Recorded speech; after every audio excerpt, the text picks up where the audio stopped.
credibility is Bigfoot, that Speaker Gingrich is running. If there was news tonight coming out of the debate, Jerry and I were talking about the idea that Governor Romney says he's going to release his tax forms. He suggested by April. He said he's heard enough, and I think that is very important because, again, given the issue of Bain Capital... It wasn't date certain. Well, definitely. He said, I mean, there was around April. Around April. Not now. It was pretty not clear. now. It was clear. But he not said, before Saturday's primary. Right. No. Right. And actually, I believe it was Senator Santorum who said, you know what, we don't want to have the people of South Carolina vote for a president and then have in September we find out that this candidate is so flawed. I think that exchange was actually very newsworthy. Kelly. Yeah. I was a little bit disappointed that we didn't get anything more specific from especially Governor Romney on this question of bailouts, which we posed. I thought there were some interesting points made about jobless benefits, about this issue of whether they would cap it at 40 weeks, which I think was something that Santorum alluded to on a welfare model, on this issue of whether more strings should be attached. But I think most of the headlines tonight were made on social policy. They were made on foreign policy. When it came to the economy, I wonder if it has to do with the somewhat better tone we've seen to U.S. economic data lately. None of the candidates was really aggressive about it, and they focused mostly on taxes. And I didn't think we got as much substance, at least as I would have liked from them, with regards to what they would specifically do more different. Jerry, how did you think Congressman Paul handled the foreign policy section?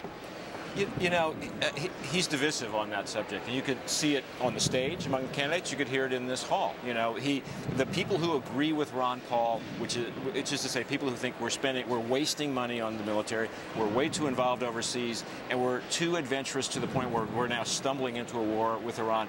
They believe that he's right passionately, and the people who think he's wrong believe he's wrong passionately. And I don't think there's much common ground there. And on this stage, it was Congressman Paul over here and everybody else over there on those subjects. I think one thing that happened tonight was that division actually became a little more clear. And in this state, as we've talked about before, where national security and military affairs are so important, it'll be interesting to see how that plays out. Yeah, Juan, any thoughts there? You know, obviously, I think what was distinctive about this setting in South Carolina tonight on Martin Luther King Jr. Day in the United States, to ask these candidates for the first time to address racial issues. And you know what? The audience was absolutely excited and intense in terms of responding to the candidates on this and very much affirming the idea that, yes, in the case of Gingrich's comments about having young people work as janitors, yes, we like that. And I think it fed him greatly tonight. I think in general, the whole attitude here was one of support for what the candidates have been saying on the issue of race, which I think might be a surprise to people who are Democrats and certainly African Americans. By the way, the booms you may be hearing, we think are fireworks outside. We are really hoping we hope so. that that's the case. Hey, listen, it has been an honor and a pleasure. This was number 5 for me, and it was great tonight. Thank you very much. And thanks for being so good, Brett. That was terrific. Yeah, it was a lot of fun. That's it for us tonight. Thanks for watching. Good night. Now I'll throw it to my colleague, Sean Hannity, and he's in the spin room, which is hopping. Sean.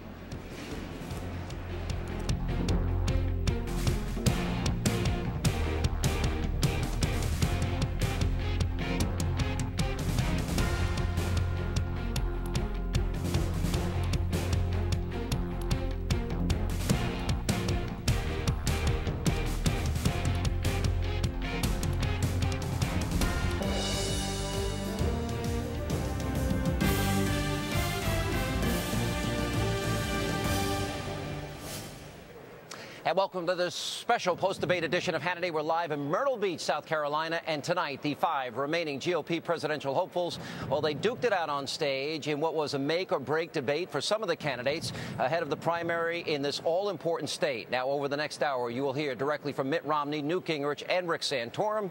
But first, pollster Frank Luntz is here with some debate reaction. Mr. Luntz, how are you, sir? Good to see you. Fine, thank you. First thing I saw tonight, what? I've never seen it in a debate, and I've been to debates now for 16 years, a standing ovation in the middle of a debate.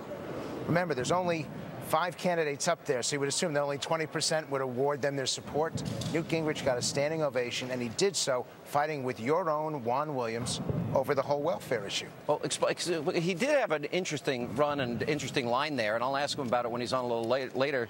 Get a job, a better job, own a job. And, you know, Juan was asking about the issue of jobs in the comments, welfare president, and food stamp president, et cetera, and how many people are on welfare and food stamps. And it was like Gingrich challenged him over the elites, that only the elites are opposed to people making money.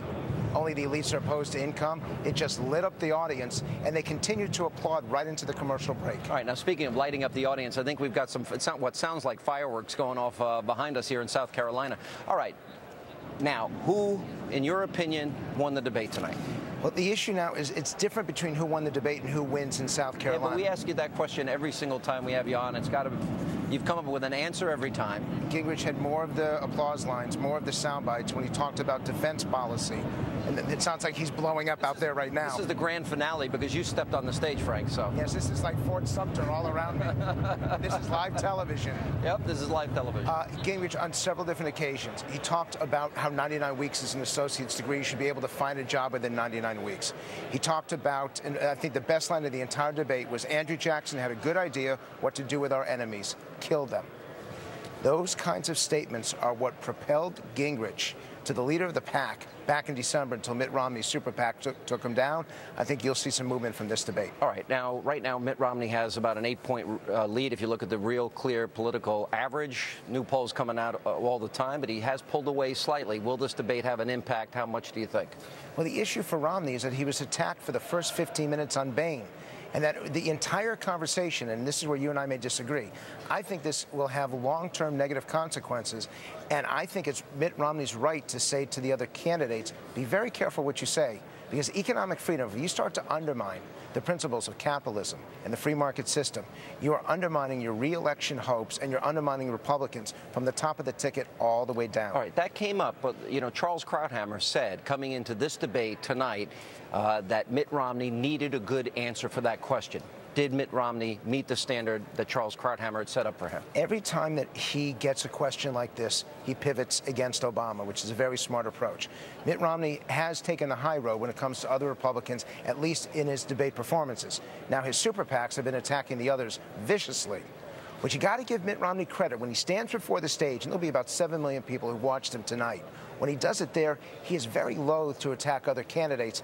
He believes that Barack Obama is the opponent. What about the super PAC issue? It came up early in the debate with Rick Santorum, later in the debate with Newt Gingrich. Do you think that he answered that issue satisfactorily? No, on that issue he can't. He tries to suggest that he's not responsible for it and then tries to defend some of the information that are in the ads. It doesn't sit well with people. Americans believe that whether it is your direct campaign or someone who's operating on your behalf, you're still responsible for it, and they would rather have Mitt Romney and Santorum and Ron Paul and Newt Gingrich stop with the super PACs. But the reality is, Newt Gingrich at last week said, okay, I'm calling on my super PAC because they can't have contact with the super PACs. We all know that. But I'm calling on my super PAC to make sure that everything they say is factually accurate. In other words, if you're supporting me, I would urge you to make sure whatever you're advertising is true. Why didn't maybe Romney do that early on? He could have taken the high ground on that. He could have taken the high ground, and he did to some degree tonight in his final answer, but he was pushed into it. I do think he's a better debater today, and when he comes up here, he deserves that credit.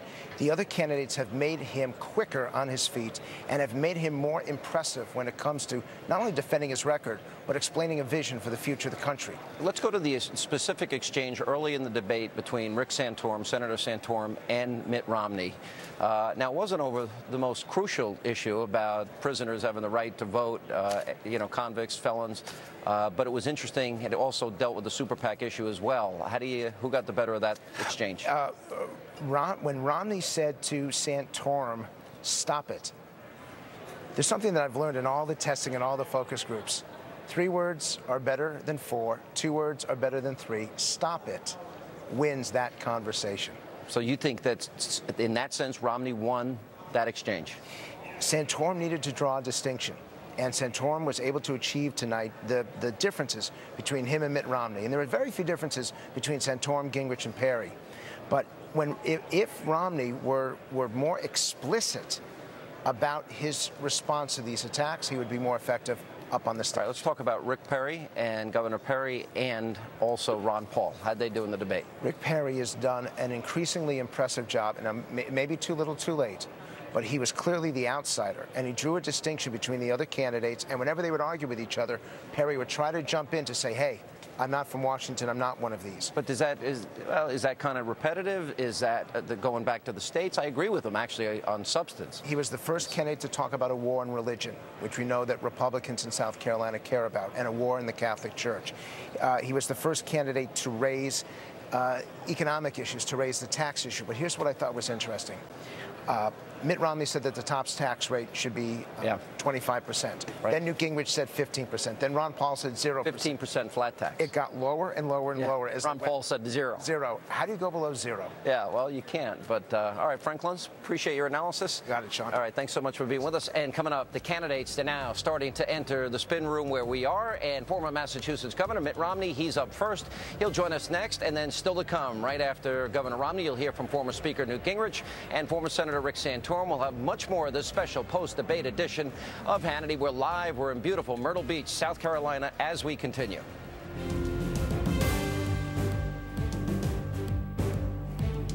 My care about getting in this race is about my belief in America and my concern that what we're seeing with this president is a change in course for America to become something we wouldn't recognize. I think he's drawing us into becoming more like a European social welfare state. I think he wants us to become an entitlement society, where the people in this country feel they're all entitled to something from government, and where government takes from some to give to others. I'm running to make sure that we don't transform America into something we don't recognize, but instead we restore the principles that made America the hope of the earth. And welcome back to the special edition of Hannity. We're live. We're in beautiful Myrtle Beach, South Carolina. Joining me now is the candidate who made history by winning both in Iowa and in New Hampshire, and the man who you just heard from, and that's former Massachusetts Governor Mitt Romney. Governor, how are you? Good to see you. Thanks for being with us. Thanks, Sean. Good to be with you. You know, you said something there, and that we're going towards, or this president's moving towards European socialism. I've asked you this question, but you don't want to say he's a socialist or he's adopted socialist policies. Is that just... Oh, I think some of the policies he's adopted are very much like the European socialist policies. There's no question but that he wants to see much bigger government. He wants to see it more intrusive. He wants it more regulatorily driven. He wants to see higher tax rates. He's comfortable with huge deficits. He wants the healthcare system to be run by the federal government. Look, he wants to make us almost like another state of Europe. Even as Europe is trying to become more like America, he wants to make us more like Europe. It's the wrong course for America. Yeah. It came up twice in the debate tonight, the issue of super PACs. You addressed it late in the debate in an exchange with Newt Gingrich, earlier in the debate in an exchange with Rick Santorum. Having interviewed all the candidates, there is palpable anger specifically at your supporting super PAC. You don't have any influence over it, but what I think they're arguing, what they're saying is that if you could say, hey, these ads have got to be factually accurate. Have you seen the ads? Do they have a legitimate case?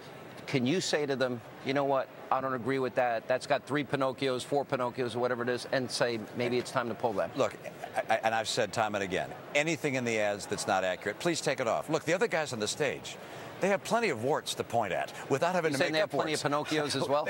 Well, of course. And Rick Santorum says, look, it's not fair that the super PAC, I guess, and I haven't seen it, but says that he wants to give voting rights to felons. Well, he wants to give it to people who were former felons. I think they still call people who were in jail, convicted of a felony, they still call them felons. Right. So apparently it is accurate. I mean, I haven't seen the ad, but it sounds like it is accurate. And my own view is people who've committed violent crimes in their past, even though they've served their time, should not be allowed to vote in our system.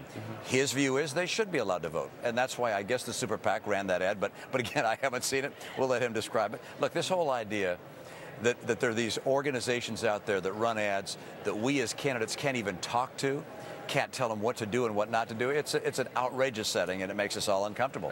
See, it was interesting because there were 2 moments tonight. You said you were against McCain-Feingold and John McCain, obviously supporting your campaign. And then it came up earlier on the issue of negotiating with the Taliban, an article that was written by one of your advisors on national defense, and you distanced yourself on the issue of negotiating with the Taliban there. How can we interpret that? Does that mean that you can have friends and allies that you're going to strongly disagree with in the administration if you were to win? Of course. You can't imagine that everybody that advises me has the same position on every issue or that I would agree with them. There's just a wonderful book out on Dwight Eisenhower. Every one of his advisors said that he ought to be using nuclear weapons as part of our tactical warfare capacity. And he said, I'm not going to. He disagreed with all of them. So I'm happy to get advice from a lot of different people and listen to some things, and I'll agree with him on some, disagree on others. Senator McCain and I, we've had this discussion on McCain-Feingold before. He and I have had a few heated discussions on it. We disagree on that one. I don't think, I don't think he likes this idea of super PACs any more than I do. I think where it's gone is not something people are comfortable with.